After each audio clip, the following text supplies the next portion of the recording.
Hello বন্ধুরা, এই ভিডিওটি সম্পূর্ণ বিনোদনের জন্য, দয়া করে কেউ সিরিয়াসলি নেবেন না। বাবা, গাড়ির চাবিটা দাও তো, আমি একটু বন্ধুদের সাথে আড্ডা মারতে যাব। কেন? গাড়ির চাবি নিয়ে কি হবে? আরে বাবা, 5 লাখ টাকার গাড়িতে করে গেলে বন্ধুদের মধ্যে সম্মানটা অনেক বাড়বে, এটাও তুমি বোঝো না নাকি? এই নে 20 টাকা, তুই 30 লাখ টাকার বাসে চেপে চলে যা। তাহলে কি হবে? বন্ধুদের মধ্যে তোর সম্মানটা আরো 6 গুণ বেশি বৃদ্ধি পাবে। আমি জানতাম তুমি এটাই বলবা। তুই জানতি যখন, তখন গাড়ি চাইলি কেন? বাসে চেপেই চলে যেতে পারতিস। বাবা, তুমি বলছিলা না আমি পরীক্ষায় এবার ভালো নম্বর নিয়ে পাস করলে তুমি আমাকে 3 লাখ টাকা দিয়ে বাইক কিনে দেবা? হ্যাঁ বলছিলাম, তো কি হয়েছে? তুই আগে পাসটা কর, তবেই তো বাইকটা কিনে দেবো। যাও, তোমার 3 লাখ টাকা বেঁচে গেল। তার মানে তোর রেজাল্ট বেরিয়েছে, তুই ফেল করেছিস নাকি? এই তোর মার্কশিটটা দেখা তো আমাকে। এই নাও বাবা, রেজাল্ট। এটা কি? এটা তো আইপিএল এর ফাইনালের রেজাল্ট। আমি তোর মার্কশিট চেয়েছি, আইপিএল এর রেজাল্ট চাইনি। সরি সরি বাবা, ভুলে গেছে। আমি বার করছি মার্কশিটটা। এই নাও মার্কশিট। কই দেখি। এই পালাচ্ছিস কেন? দাঁড়া দাঁড়া। আরে গাদা, তোর এত নম্বর কম হলো কেন? আর তুই দুটো সাবজেক্টে ফেল করেছিস কেন? দুটো পরীক্ষার মধ্যে একটাতে অনুপস্থিত ছিলাম বলে ফেল করেছি, আর একটা আমার একটু পার্সোনাল প্রবলেম হয়েছিল। তার মানে আমি তো তোকে প্রতিদিন পরীক্ষা সেন্টারে পৌঁছে দিয়েছি, তাতে তুই আবার অনুপস্থিত হলি কবে? আর ফেলি বা করলি কেন? আরে বাবা, আমি একটা পরীক্ষায় আইপিএল খেলা দেখতে লেগেছিলাম, তাই পরীক্ষাটা দেওয়া হয়নি। আর একটা পরীক্ষায় আমি অনুপস্থিত ছিলাম না, কিন্তু আমার পাশের জন অনুপস্থিত ছিল। আমি তার খাতা দেখেই লিখতাম, আর সেই সাবজেক্টটাতেই আমি ফেল করেছি। এই বাপের ছেলে, আমাকে আর রাগাস না। আমি তো চুলের মুড়ি ধরে পিঠে 2 ঘা যদি লাগিয়ে দিই, তাহলে কেমন হবে বলতো? তুমি যদি আমার পিছনে মারো না, তো আমি এখনই গিয়ে আমি টয়লেট পরিষ্কার করা শুরু করে দেবো। কেন কেন? টয়লেট পরিষ্কার করলে কি আমি তোকে মারতে পারবো না? না তোর পিঠের ব্যথা কমে যাবে? টয়লেটটা তোমার দাঁত মাজা ব্রাশ দিয়ে পরিষ্কার করবো। হ্যাঁ, কি সাংঘাতিক ছেলে হয়েছিস রে তুই। বাবা, তুমি আমাকে প্রতিদিন স্কুলে পৌঁছে দিতে যাও কেন গো? আমার বন্ধুদের সবারই মারা যায় পৌঁছে দিতে। আরে সেই জন্যই তো আমি তোকে স্কুলে নিয়ে যাই, তোকে পৌঁছে দেওয়ার জন্য। হ্যাঁ, বুঝছি বুঝছি, ব্যাপারটা গুরুতর।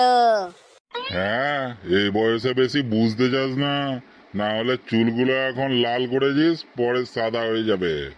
বাবা, তোমাকে একটা কথা কব। বল বল, দেরি করিস না, বল কি বলবি বল। আমি না ফেসবুকে 4টে ফেক আইডি বানিয়ে রেখেছি, মেয়েদের নাম দিয়ে। তোর কি আর কোনো কাজ নাই? তুই এই কথাগুলো আমাকে শোনাচ্ছিস কেন?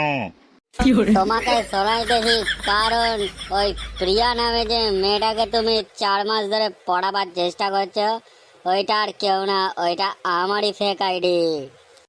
বেটা, তোকে কিন্তু এবার পরীক্ষায় 90% মার্কস পেতে হবে। না বাবা, আমি তো ভাবছি এবার পরীক্ষায় আমি 100% মার্কসই পাবো। তুই মজা করছিস আমার সাথে? না না, মজাটা তো তুমিই শুরু করলা। আমি আবার তোর সাথে কখন মজা করতে গেলাম? ওই যে কইলা যে তুমি আমাকে নাকি 90% মার্কস পেতে হবে, আরে আমি পাসই করি না, তো 90% কোথা থেকে পাবো? এবারের পরীক্ষায় তুই পাস হোস আর না হোস, আমি কিন্তু তোকে বাইক কিনে দেবই। সত্যি বাবা, বাইক কিনে দেবা? যদি পাস করিস তাহলে কলেজ যাওয়ার জন্য আমি বুলেট কিনে দেবো, আর যদি পাস না করতে পারিস তাহলে দুধ বেচার জন্য আমি মোটর বাইক কিনে দেবো তোকে। এই, তোর কোনো গার্লফ্রেন্ড আছে নাকি বলতো? গার্লফ্রেন্ড? কি যে বলো বাবা তুমি, আমার ওইসব গার্লফ্রেন্ড টার্লফ্রেন্ড নাই আমার। বলিস কি রে?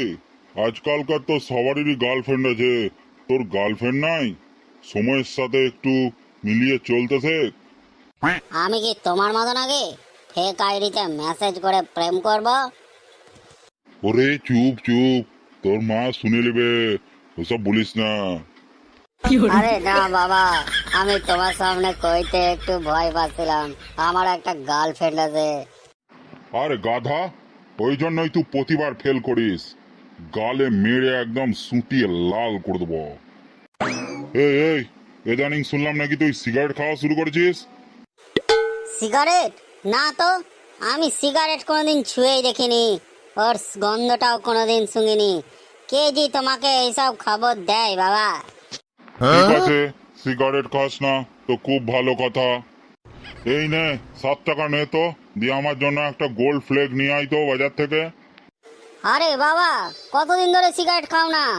গোল্ড ফ্লেগের দাম এখন 8 টাকা হয়ে গেছে, তুমি জানোই না মনে হচ্ছে। তুই নাকি সিগারেট খাস না, আমাকে বোকা পেয়েছিস। আজকে তোর একদিন কি আমার একদিন, দাঁড়া তোকে দেখছি আমি। পাকা কঞ্চি দিয়ে তোকে আমি পিটিয়ে শেষ করবো। দেখ তোকে আমি আজ কি করি। ছাইরা দাও বাবা, ছাইরা দাও, এবারের মতো ছাইরা দাও। আমি কথা দিচ্ছি বাবা, আজ থেকে আমি প্রতিদিন স্কুলে যাব, আর বদ অভ্যাসগুলোও ছেড়ে দেবো, আর আগামী পরীক্ষায় আমি 90% মার্কস নিয়ে আসবো, এই তোমাকে কথা দিলাম। তুমি ছাইরা দাও বাবা, ছাইরা দাও।